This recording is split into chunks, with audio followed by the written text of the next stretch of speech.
Good evening, everyone, and welcome to Around South Jersey. We're not only around South Jersey, we're around South Florida. We're at Fort Lauderdale with my friend who used to just be a Millville guy, but now he's a Fort Lauderdale guy, is Scott Jones. Scott, it's so good to see you, man. How you doing? Jim, I'm doing great. It's good to see you too, my friend. It seems like forever. It's been, I think we were trying to figure out, it's been at least 11, almost 12 years, I think. Time flies, doesn't it? It really does. It really Tell everybody what you did when you were here. He was Well, while I was there, I mean, just a little bit of everything, I guess. You know, I did the morning talk show on radio, did infomercials and other events. I helped out and did some little bit of work in the office. You know, tried to fill the role of general manager for a while, and you know, just really loved being part of the Quinn family for the years that I was connected with you guys. You know, the moment you stole me away from the housing authority was one of my best moments of my life. It really was. I was kind of miserable doing what I was doing, and I ended up having a blast working with you guys. And, well, you were fantastic. People loved you, and you get along with everybody, and you have such a great personality. And I'm so happy for you. Tell everybody what's happened with you in the last 11 or 12 years since you left Quinn Broadcasting. Well, you know, it's kind of like one of those things where just when you reach those low points in your life, doors open up for you. And, you know, I was going through a tough time, and I was a separation of marriage, and that's one of the reasons I left New Jersey. But I was able to reconnect with some friends of mine from my past and who are all sober like I am, quit drinking and drugging and doing all the bad stuff that I used to do. How many years ago has it been, Scott? Well, I just celebrated 18 years. That's fantastic. Congratulations. About a week ago, I celebrated 18 years. I had a period of time sober before then, but then had fallen off the wagon for quite some time. And But it reconnected with some friends, and in particular, my business partner, Karen Hurley, who I've known for 42 years. And we started working together in New York, where I went. Our business, which was helping treatment centers do a better job at treating people with addictions and mental health issues. We got called from another company down in Florida to come down and help them. So we packed up and moved, and we actually got two houses. She's 3 houses down from me in the same neighborhood, and we started working together. And from there, we've been able to work in the industry of actually within the treatment centers. She worked in operations, and I was a program director. I would create programming to help people get off of alcohol and drugs. I would use creative arts, music, and other things to help lighten up their brains a little bit. And even got involved in some research with Dr. Kenneth Blum, and have been published a few times on the effects of alcohol and drugs on brain chemistry. All of that stuff just started happening in this whirlwind. But I tell you what, you'll never be out of work. That's for sure. That's the unfortunate part. I wish one day I would be, Jim. I know. I wish one day we would not have these problems. You know, it's interesting. I see. I mean, you know, I'm jealous of you. You're not only handsome and talented, but you can also do art. I can't draw a stick man. So, you know, you've got everything going for you there. All the artwork behind you, I know you've done. I do have some art behind me. I started painting. This was something I picked up about 8 months ago. I'd never painted before. Really? So, yeah. Yeah, I just picked it up February for this year. So my mom was painting, and I thought it was interesting what she was doing, and she bought me some paints. And they sat for a couple of months, and finally I picked them up and said, let me paint something. And it turns out it's something I've always loved that I didn't know I loved. So Isn't that something? Now I've started a new project called Sober Life Art, where I'm getting other people who use art as a way to deal with trauma, deal with mental health, and deal with addictions. And we're going to be having shows, and we're going to have an auction space online to sell our art. It's interesting. There's a freedom company here my cousin Bobby Bledsoe runs, and it's affiliated with his church. And I got to meet some of the people that are in the halfway houses. Yeah. And one of them was a really nice young fella, probably in his early 30s, from Las Vegas. And he is an artist. And we were doing the auction time show for a while from their Freedom Market, their thrift store, and he had some fabulous pieces of artwork that he did and is in the thrift store. So if it gets sold, of course, it goes and helps all their programming that they're doing as well. You know, Scott, that there are so many millions of people who have addiction problems, alcohol and addiction problems. Give everybody an idea of what was your success and what do you recommend now for the person. In fact, I just had a guest recently on my show who told me that his son is an alcoholic and a drug addict. He's cocaine and alcohol and things like that. And he was talking about the frustration. He flew him to a rehab center. He didn't like it, didn't want to stay, and all those things. What do you say to people? What would be your advice? Because believe me, I'm sure there's lots of people out there that have a loved one who has those problems. What's the best way to go about handling it? Well, the first thing, Jim, is we have to adopt an idea of immediacy. It cannot be, these aren't things you can put off. It's not like the old days where it's like, oh, he fell off the wagon again. Yeah. The problem is people are falling off the wagon into a batch of fentanyl. They're falling off the wagon into a batch of cofentanyl. If fentanyl wasn't bad enough, we got cofentanyl now. We've got other things that are coming that are even worse, Jim. Wow. And it's the great equalizer. It doesn't matter if you have been drinking and using for 20 years, one bad day. The difference between a good hit of fentanyl and a bad hit is like 3 grains of sand. That's the difference. And Wow. You got these people mixing these things with their bullet blenders in their garages, and they don't know if it's being distributed properly. So you could be giving out doses of cocaine or heroin with fentanyl in them and not knowing what part of that dose has too much fentanyl and which part doesn't. Which is my wife Hera of 28 years died from a fentanyl overdose. Wow. And that's one of the motivators for me these days.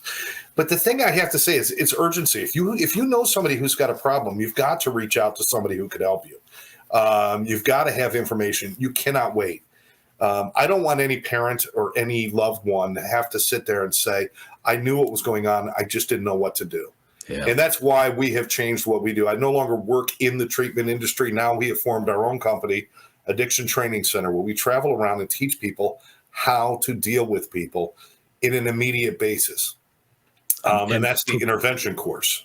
Well, and for people that want to know why is Quinn sitting in front of the New Jersey Motorsports Park, that brings us to where you're going to be on November 16th with your organization. We are going to be there November 16th. First of all, I can't wait to come back to Millville. And I thought, well, you know what? Hey, I'll just, I can't wait to stop and see Bogart's books again. And then I found out that I'm not going to see Bogart's books. Yeah, and I said, well, at least I'll have dinner at Winfield's. No, I'm not going to be doing that either. But Jim, you're going to have to tell me what I can do that I remember. Tell me I can still get a Torelli burger. Yeah, well, you can. It's run by a guy named Rob Bruni, but it is the Torelli burger, and you'll like it. So that's excellent. Yeah. As long as I can still do Jim's that. lunch is open now, too. Hey, there we go. Started. But they spend half their time in Florida. I'd probably catch them down the street from me. We're coming back to Millville, and we're doing a course. It's a 1-day course, and it's about 6 to 8 hours of training with an exam and everything. And what we train people to do is how to intervene with somebody who is using alcohol or drugs or is in a mental health spiral. How do you interact with them? How do you make a connection with them? How do you build rapport and do all of this in a very short period of time? And I'm not talking about days and weeks of work. Unfortunately, the old models of intervention involve lots of family members, letter writing, thousands of dollars spent, and weeks of work. Well, during those weeks, people die. 70% of the time they start these big interventions, they never get to talk to the addicts because things go so horribly wrong. Wow. 70% of the time. And it could be because there's too much stress on the family. It could be because the addict dies or is incarcerated or whatever might happen. This is about when you see somebody who's struggling, you're there and you're in front of them, and it's a one-on-one conversation. How do you connect with them and get them to trust you enough to follow you to get help? And that's what we train people to do. This training has been certified by NADAC, which is the National Association of Addiction and Drug, or of Alcohol and Drug Addiction Counselors. And it's a national certification. It's been certified by the Florida Certification Board. And we are soon to be involved with other credentialing agencies throughout the country that credential hospitals and everything else for this course. So we're working on that. It's only $275 to become certified. And like I said, because it's a one-on-one interaction and there's no moving parts other than you and your ability to connect with that human being who is suffering, we could teach it in one day and we could keep it very affordable. Jim, our idea is not to have like this big course that we're going to make a lot of money on. Our idea is to have a course that's affordable for everybody so that we can have more boots on the ground. The only way we're going to win this war, and it's not a war on drugs, people. It's not a war on drugs. We tried the war on drugs. It was $1 trillion in 30 years, and not one act was saved. Not one. We cut off the supply of cocaine to an area, they pick up heroin. We cut off the heroin, they go to meth. We cut off the meth, they say, screw it, we're back to the cocaine. Fighting the drug doesn't work. Our war is on apathy. Our war is on people who don't know what to do. And that's why we're going to be there on November 16th. We ask you to please attend and become a member of this team. We've trained upwards of, I think we're close to 1,800 people throughout the country right now. That's great. And we've worked with everybody from bail bonds to bounty hunters. Dog the Bounty Hunter is one of our friends and our affiliates who help us get a lot of work done. And he believes in this. And we've even expanded it so that we now have One Brother, One Sister, which is strictly for first responders, training them. And it's no cost to the first responder. We have sponsors who pay for their first responders so that they can get this training and understand more about addiction and alcoholism and mental health. So anybody in and around Cumberland County, fire, EMS, they're welcome to come, no charge? They are welcome to come at no charge. There's limited seating. But I guess I can give the number here. Sure. And what you want to do is you want to call Karen. Karen is my business partner. And it's 786-514-0893. That number again is 786-514-0893. I actually have it scrolling on the bottom there for a moment, so that people can see it. If you want a seat and if you want to attend, if you're just somebody who cares about your community, if you're somebody who works in the mental health industry or is a therapist or somebody who works in addiction, please attend this course. If you're a first responder, please attend this course. Jim, the rate of alcoholism and drug addiction in first responders is 38% higher than normal jobs. Wow. 38% higher. Stress they're under, yeah. Yes. Wow. And that's why we want them to have this available to them. But thank you to obviously thanks to QBC TV, thanks to you, Jim, and thanks to the New Jersey Motorsports Park for opening their doors for us. It means the world. Yeah, I want to thank Brad Scott and everyone at the New Jersey Motorsports Park. I called Brad. I said, look, they don't need anything except your space, your tables and chairs, and a projector screen. And Brad said, no problem. I've found the New Jersey Motorsports Park to be a great neighbor in our community, and they run a charitable event at the holidays. They give kids brand new coats for the poor and things of that nature.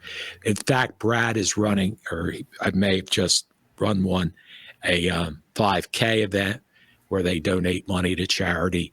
And I told him about Scott and his organization. He said, hey, Jim, if he's a friend of yours, no problem. He's welcome to use our facility.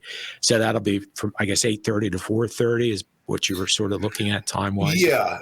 Basically, we start at 8:30 in the morning. We usually have coffee. We'll make sure there's coffee and Danishes there. No Danishes for me, back on a diet again. Yeah, if it looks good, I'm not allowed to eat it. You know? Yeah, I know what you mean. That kind of diet. We'll have coffee and Danishes, and then we have a lunch brought in. We have sponsors. I believe U.S. World Meds, who is a supplier of Zimhigh, which is a medication to counteract fentanyl. They're going to be supplying the lunch for us. Wow. They are backing us. So we have, we're going to have that. So at 8:30 in the morning, we start training at 9. Generally, we're done training between 3:30, and then there's the exam at the end. I see. Once the exam is tested or graded, we then you get issued your certificate. It'll be sent to you in mail. and along with all the information that you need and all of our information, because from this point forward, once you become an interventionist, we are at your beck and call to help you find treatment, to help you find whatever you need for your clients or your loved ones. That's super. We're talking with Scott Jones, who is a certified event interventionist, and he's teaching that class on November 16th from 8:30 till about 4:30 at the New Jersey Motorsports Park. If you're a first responder or if you're in the field of public safety, police, fire, whatever, rescue, you're certainly welcome to register. You give Karen a call at 786-514-0893, and you just take the class and you'll become a certified event interventionist. And that's something that's very important. And as you know, we all know drugs and alcohol addiction is everywhere. So please mark that down. And if you can do it on November 16th, please be there. We'll be back with more with Scott Jones right after these messages. At Mintz Insurance, we're proud to have been serving our customers for nearly 80 years, offering 30 different insurance products for your auto, home, and business. And to help ensure that you're getting the best rates possible, we give you up to 3 quotes for every policy, so you can choose what's right for you. At Mintz, we're part of the community. Local representatives, supporting events, and proud of it. It's part of who we are. Mintz Insurance. Call today and find out how we can help you save on insurance, or visit us at mintzinsurance.com. I'm Brian Lankin, third generation business owner, Al Shoes. Been at the same location since 1961, our 61st year. We specialize in work boots, work shoes, orthopedic shoes, baby walking shoes, and school shoes. We go up to a men's 17 and a woman's 13. It's $5 off 25 and 10 off 100 if you mention that you've seen this. When you want delicious food made from scratch soups and locally sourced ingredients, you head to Larry's 2 on Main Road in Vineland, New Jersey. Family owned and operated, Larry's 2 boasts one of the area's only salad bars with a great selection of fresh vegetables, rolls, dressings, and more.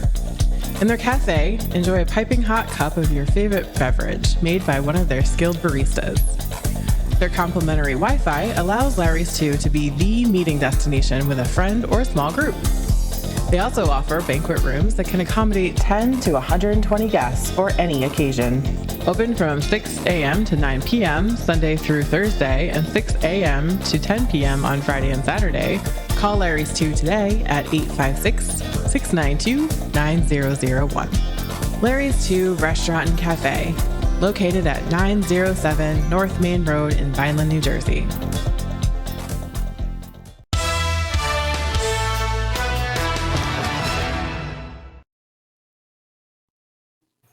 Welcome back to Around South Jersey. My special guest is Scott Jones, who was at one time the general manager of Quinn Broadcasting, an on-air talent, and did a great job doing the talk shows in the morning.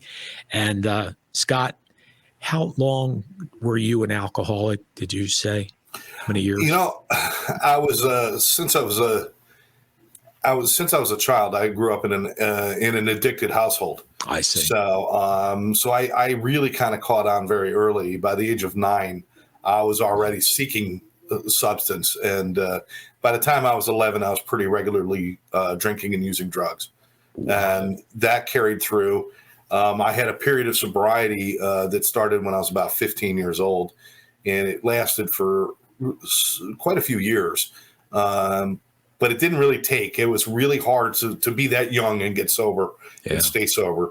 And so I did end up going back out. And then I went on a 10-year run that was, unfortunately, 90% of that was while I was in Millville. And some of that time I was, working for you guys. But I found my way back to sobriety. So I have now had 18 continuous years. Sure, you did say, yeah. Plus the other previous many years.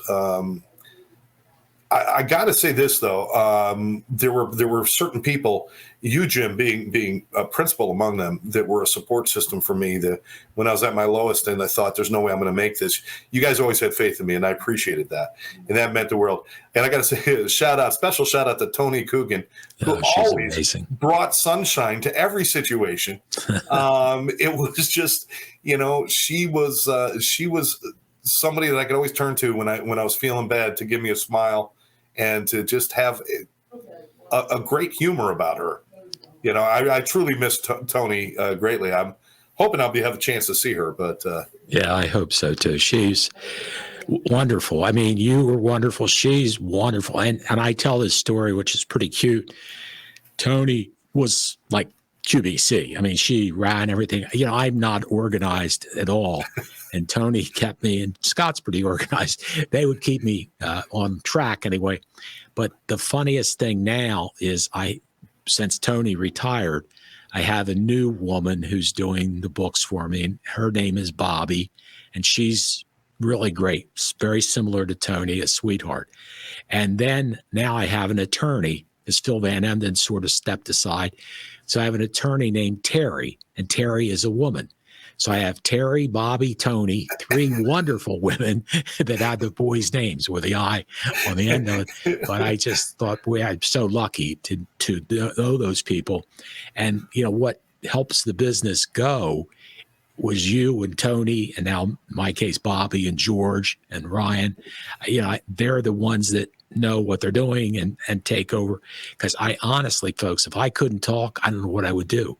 I can't draw. Scott can draw. I can't draw. I can't sing. I can't paint. I can't fix anything. I'm lucky I can put a light bulb in a light, so I am very limited. My father growing up would say, "Get out of the way, kid, I'll do it." So I never learned how to do those things. But anyway, I enjoy doing what I'm doing. And Scott, I'm sure it must be gratifying to you to be able to do what you're doing now. There was other paths I could have taken, and offers that I've had to help run treatment centers and to stay involved in that instead of branching out. And as you know, Jim, branching out, starting your own business can be the most exhilarating and terrifying thing you ever do. And that's exactly what happened. Is 4 years ago, Karen and I decided we could not just sit in the treatment industry and not improve it, and we couldn't improve it from the inside. We had to break away from it. And we had to improve the whole intervention process. And when we broke away from that, there was an amazing moment where I realized the money I was making was going to be gone. I wasn't going to be able to afford a lot of things, and everything I had was going to have to go into this. But I knew that it was the right thing to do. I just knew it was the right thing to do. And every day since then, I have never once questioned that decision.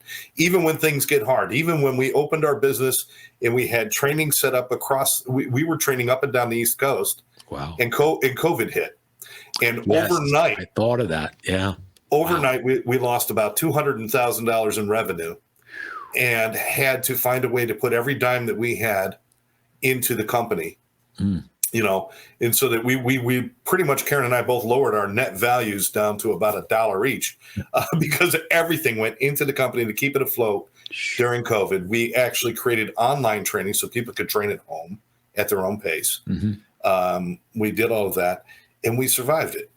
But again, is struggle, as much of a struggle as it is, I've never done anything where I felt fulfilled this way, where. And let me tell you something, Jim. We fail a lot when you work with people with addictions. We fail a lot. Yeah. There's not a large period of time. Could be a week or two where there's a little peace and quiet.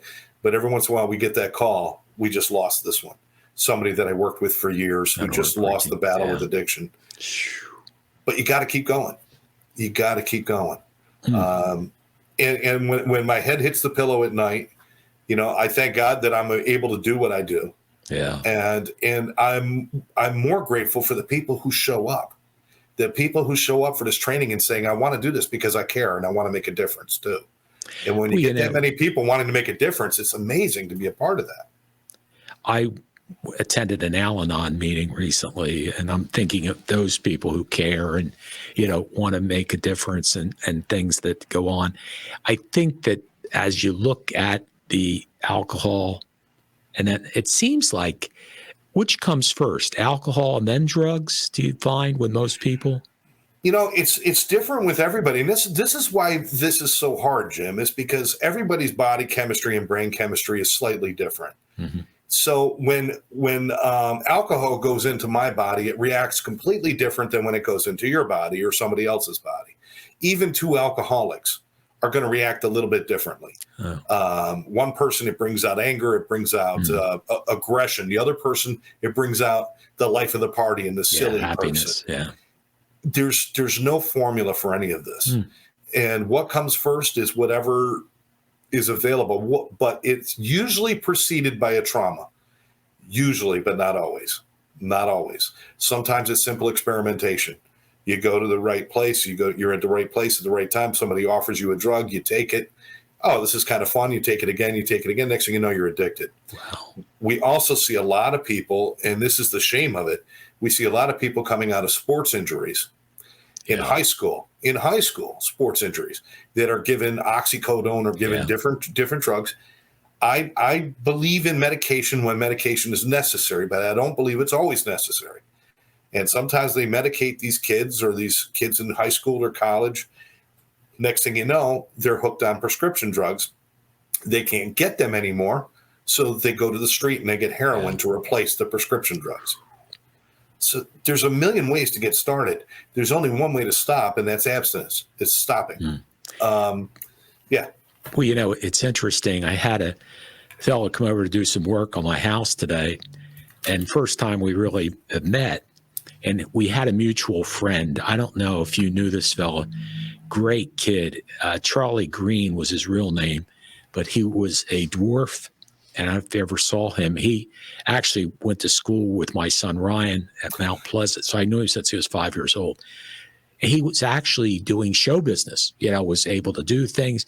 Super guy. And he had addiction problems. And in fact, I sat with him maybe 3 or 4 months before he ended up overdosing and dying. And we had Diet Cokes or Diet Pepsis at the Orr House after a show at the Levoy. And he seemed to be on the right track. And I'm thinking, oh, this is wonderful. And then, boom, he went back to, and the fellow that came in, and again, he was doing some work on my house, very nice man. He was talking about him. He knew him. And then he was talking about losing his daughter. I went, oh, my God. Oh, yeah, I lost my daughter. And I had, like I say, a guest recently. He told me how his son is so bad. And it's like, wow, it does. It seems like it doesn't skip anybody, does it? It doesn't, Jim. And that's the amazing thing is that it affects so many people. And yet we still kind of want to turn a blind eye to it. Yeah. And we can't afford to do that anymore. No. We can't afford that. It's not because your son or daughter or mother or father or brother or sister might be the next one. It's not even because of that. It's because we should not turn our back on our community and on these people.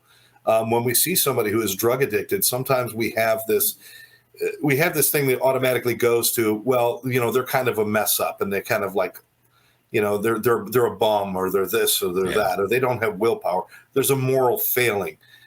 We don't know how they got there.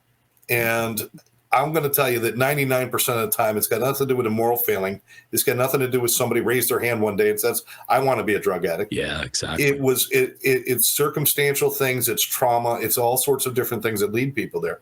We have to stop being apathetic to it. We got to start paying attention. You're right. If you look around, everyone is affected in some way. Every family in some way has been affected by this, and every community. Certainly, Millville's no exception. I'm sure you guys have seen a raise in overdoses and everything else too. Yeah. Well, what I wanted to ask you too, it seems as though when someone goes to the 30-day program or whatever it is, we'll say locally here you have the Seabrook House, and I guess there's another place in Mays Landing and things. So I think that's the lighthouse in Mays Landing. I think. Yeah. So if they go to a 30-day program, Scott, then after the 30 days, they come out and they're encouraged, I'm sure, to go to AA. Would that be the normal situation? I guess my point that I've talked to some drug counselors is it's not long enough. And some of the churches, and here's a story, a relative of mine, Reverend Myers, helped me get him into a facility in Ohio. And it was a church-run facility like Mission Teens, but that wasn't the one. So his mom and I go out. We've got to get him detoxed before he can go into the facility. But the great thing about this facility is it was like $500 for the whole year. It's Christian-run, Christian-based, and they have jobs for the fellas that were there. They were affiliated with the Pittsburgh Steelers, the Penguins, and another minor league baseball team or something, where they would go and run concessions or the souvenir stand or something like that, so that would help offset their costs for food and lodging where they were. Great program. You know how long he stayed? Not even a week. It's like, are you kidding me? And that's one of the frustrating things, because most, and this fellow, my friend that was a guest recently, told me with his son, he took him there, got him all set up. I don't want to be here. And he left. So he had to bring him home and that type thing. I guess my point is, and I don't know if it makes sense, but if a judge or anyone, maybe the power of attorney, it might be the parent, could have the power of attorney to say, no, you are staying. You cannot leave until the treatment is done. And I guess that gets to a point, as I say, I have a friend, Eduardo, who's done addiction counseling. His feeling is people need to be there 6 months, maybe up to a year, to get away from that. Do you feel the same way, Scott? Or Well, I think a longer period of time is always better. Certainly that. And I appreciate what, and I know that Myers that you're talking about, right, and the great work that he's done with this and his mission team. There's a few others out there that do a really good job. Faith Farm, I think, is one of them. Yes. They do a really good job with that, but that is, again, faith-based, and that's not for everybody. Yeah, that's true. The thing is, it's the length of time is important, but it's not as relevant as how we're treating these people. It's not as relevant as how we're treating the person, because when you flip the switch from being somebody who is using and drug seeking to somebody who is actively living in recovery and living a better life, when you flip that switch can be permanently flipped in one direction if the person makes a full commitment to that. We spend too much time trying to figure out a way to take the drugs and alcohol away from them instead of showing them this is what you could have. And I think that's where we have a lot of failings in the treatment industry. Spending 30 days in a treatment center when all they're telling you is about how sick you are, is not going to scare somebody into stopping drinking and using. As a matter of fact, what you're doing is you're creating something saying the one thing that you've loved your whole life, we're going to take away from you. And you're going to walk out of here with nothing. And you have to go to meetings, and it's going to be a struggle, and it's all of this. I believe it should be addressed in an opposite way, where it's like, listen, if you want your alcohol and drugs, you're going to have them. You're going to have them. But let me show you what you could have. Let me show you something that's greater than that. Because once you find value that's greater than that, you don't want to go backwards. I think that's where we need to spend more time, is finding that value. And one of the things that we do in our teachings is we teach people how to get people to advocate for themselves, to want something different. The period of time is important. It certainly is. And certainly having an aftercare or a follow-up after treatment is really important. But what's the most important thing that we really need to do is create a quality of life. Without a quality of life, if my whole life is about not drinking, I don't want to live that life. I want my whole life to be about art and music and love and friends and good times and work and success. That's what I want my life to be about. Relationships, that's what we need to spend more time with these clients on, and a little less time telling them about the evils that they've been living, because they already know what the evils are. Trust me, everybody who walks around who has been addicted for any period of time already knows their life is a mess. They don't need somebody else to tell them that. They need somebody to show them that there's hope for something better. So I think it's less about the time and more about the quality of care that we're giving them. Scott, do you know the percentage of people that are able to stay recovered like you are? That when has there been any studies of, Jim, probably not big, right? It's very sad. It's very sad. And this comes from SAMHSA and from the Department of Health. The studies have been for every 100 alcoholics, 10 of those alcoholics or addicts will find access to recovery or treatment. So there's 90% that never even get a chance to recover. Mm-hmm. They're going to die from one form or another, from the alcoholism or from contributing factor to the alcoholism or drug addiction. So now we got the 10% that do get into treatment. Of that 10%, 1% of them will achieve a full year of recovery. Oh my God. Wow. Now, there are treatment centers that say we've got a 60% recovery rate. But what they're saying is when they left, they no longer did heroin, although they are now doing cocaine, but they're no longer doing heroin. So we call it a success. That's not a success. No. The success rate is very, very low. And again, one of the reasons for that is because we've spent a little too much time trying to battle the disease or battle the drug and the alcohol and try to get them to take that away instead of just motivating them to want something different in their life, motivating them. And let me tell you something, Jim, the most brilliant people I've met in my life are people who are messed up, people with trauma, people with alcoholism, people with addiction, because they know how to survive the worst parts of life.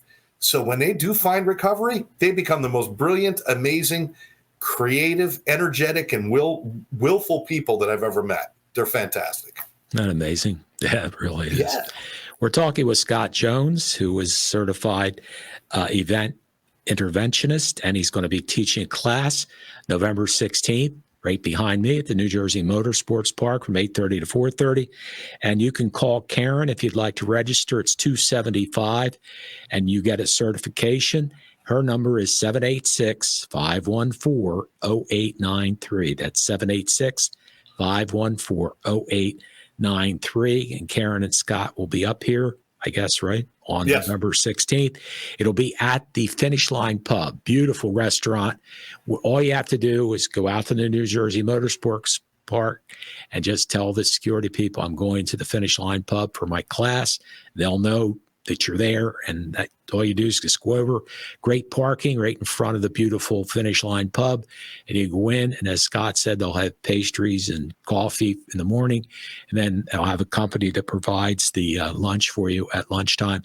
So, and you'll be able to learn something. And again, if you're in any type of police, fire, rescue type of person, you can go free of charge. Again, the seating is limited, so please call Karen at 786-514-0893. We'll be back with Scott Jones with more on Around South Jersey.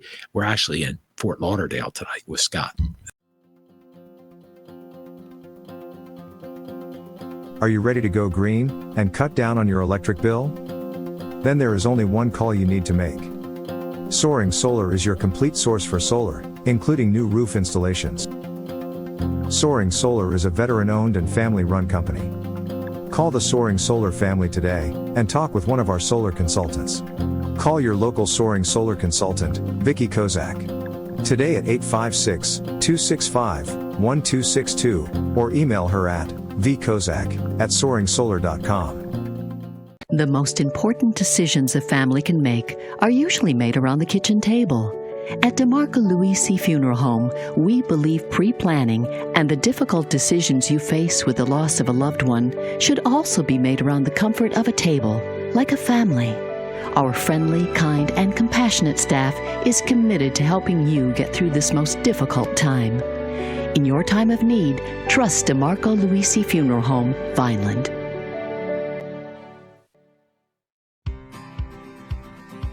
Well, Wildflower Vegan Cafe is one of the longest-running all-vegan eateries in the state, and the only one in South Jersey to feature so much local and organic produce, where everything is made in-house from scratch. We have a small seasonal menu that changes frequently. We can always find healthy, hearty salads, wraps, soup, and baked goods, all made in-house.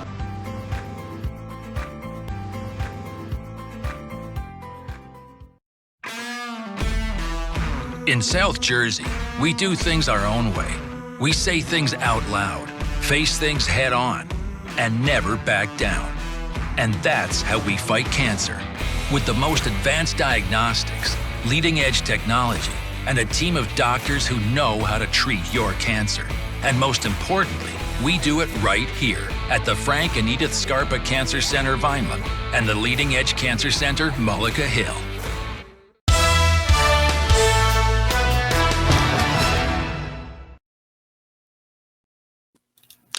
Welcome back to Around South Jersey. Jim Quinn along with Scott Jones, former general manager of Quinn Broadcasting, a former alcoholic who licked the alcoholic thing. I'm so very proud of you for that, Scott. And now he's a great artist. He didn't even know he had all this art talent until he stopped drinking. So you'll never know, folks. If you're an alcoholic and you stop drinking, you may be Picasso. It may be hidden. You never know what talents you may have, as it actually stands. But, it's really unbelievable, the number of people. As I said, I actually went to an Al-Anon meeting, and I didn't realize the first time I'd been there. And I sat in the big room with a lot of people, very nice people, but that was the AA room. So obviously I had to move to the smaller room where the Al-Anon people. The other people. Yeah, the other people. The other people. Yes. And I learned a lot. And of course, the 12-step process is important in both. And, no matter how you look at it, whether you believe in Jesus or you believe in, God, whatever God you believe in, Ali or whatever it may be, you need divine intervention. Don't you, Scott? You need that help to get past, some of the addiction problems. Yeah. I don't want that ever to be a roadblock. I mean, I've certainly met atheists who have found recovery and done it very well. Right. Yeah. It's about the connection with something beyond yourself, because addiction becomes a very selfish, self-destructive, self-defecating act that really is not good. It's every time you're putting that stuff in your body, you're killing yourself in a certain sense, and you know that you're doing that. So it becomes you're kind of bereft of hope and faith and everything else. So what we're looking for when we find recovery is we're looking for a way to find something outside of ourselves, reaching out. It could be a spiritual guide. It could be a religion of your youth. It could be simply connecting with other human beings and becoming a part of something greater than yourself. That's why fellowships, groups like AA and NA and all the other anonymous programs, including the ones operated by church like Celebrate Recovery and Recovery First. There's a lot of different programs out there, but all of them are based on getting a fellowship of people together to help you through those things. It's having a connection to something beyond yourself. I wanted to ask you, Jim, though, because my opinion is very close to addiction and very, on the ground.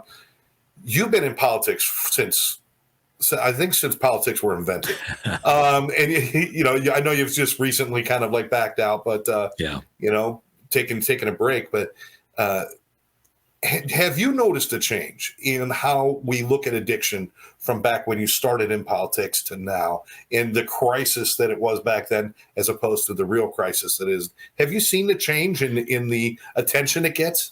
Yeah, I have. We have a wonderful woman in the county of Cumberland who heads up the addiction program, former addict, does a marvelous job.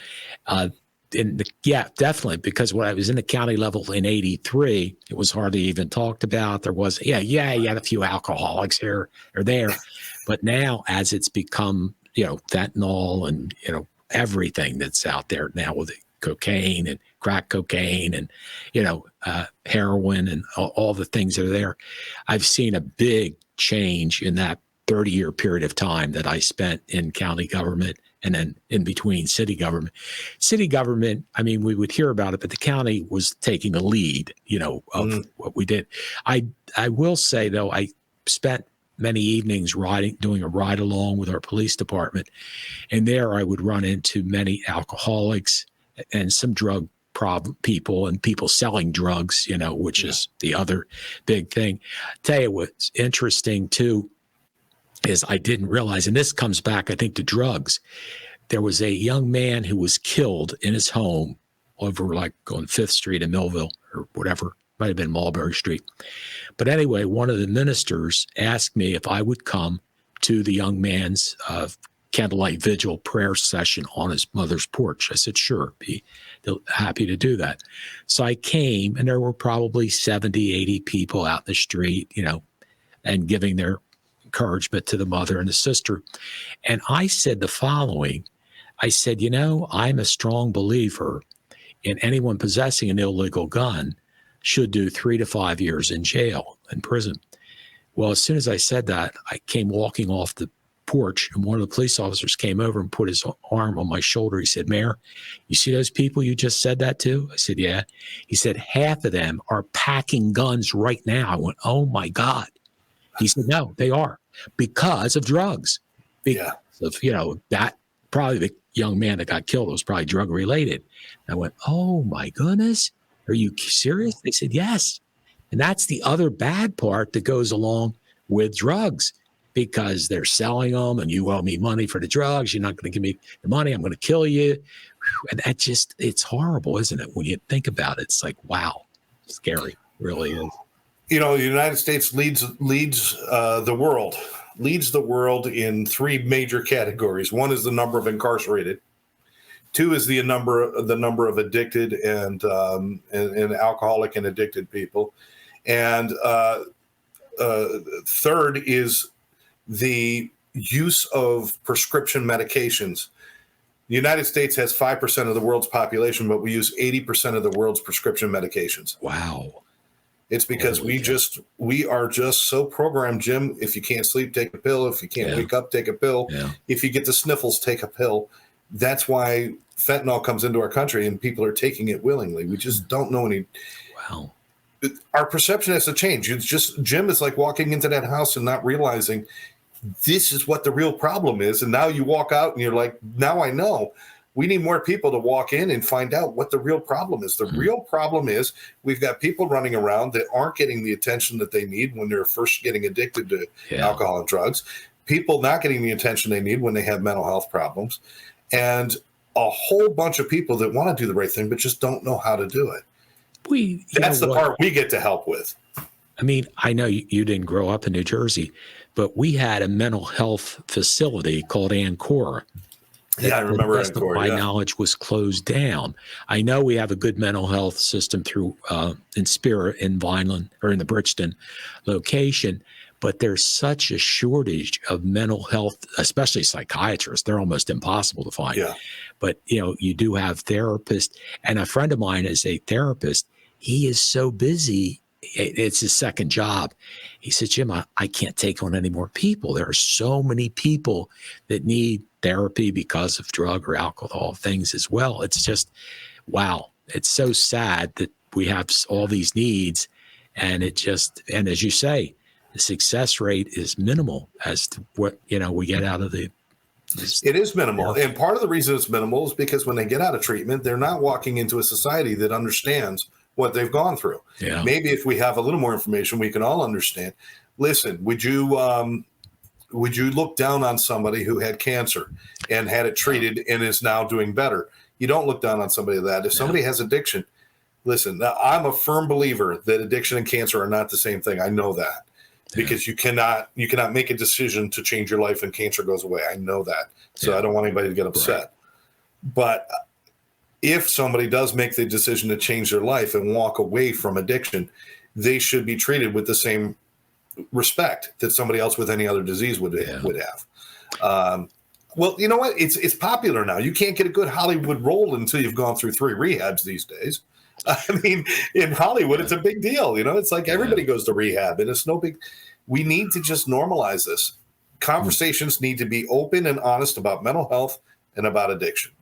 If somebody's not feeling right, they need to be able to say something and be okay and get help that they need. 60% of people with addiction and alcohol problems also have a co-occurring mental health disorder. 60%. Yeah, right. It could be anxiety. It could be depression. It could be a schizoaffective disorder. It could be serious.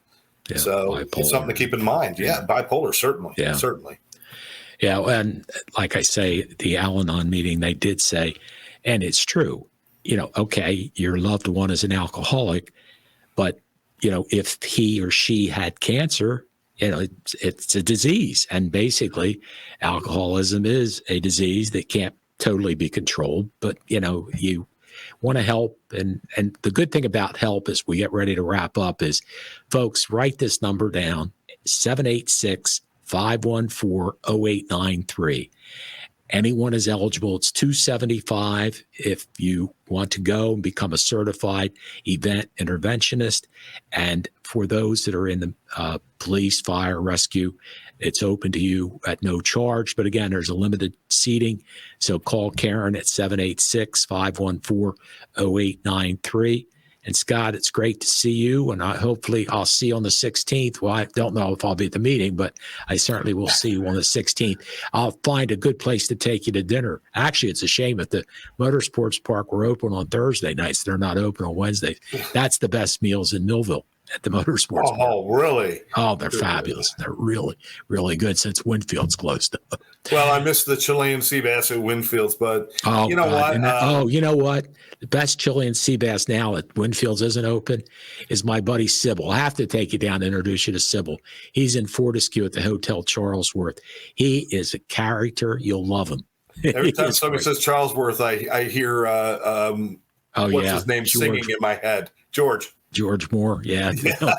Exactly. Still singing in my head all these years. Sybil's the new owner, and the Chilean sea bass is as good as Winfield's. That was my favorite thing at Winfield's too.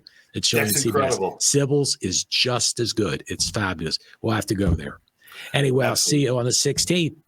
Thank you, Scott. Take care. Jim, thank you so very much. You're welcome. Scott Jones, our guest. And please, folks, if you'd like, you have a person with a drug problem, alcohol problem in your family, you could become a certified event interventionist just by attending his program November 16th, 8:30 to 4:30 at the New Jersey Motorsports Finish Line Pub. Just drive in, tell them I want to go to the class, Finish Line Pub. They'll say, go ahead, go on over. And to make your reservation, call Karen at 786-514-0893. For Scott Jones, I'm Jim Quinn on Around South Jersey. Thanks for joining us. We'll see you again real soon. Bye-bye.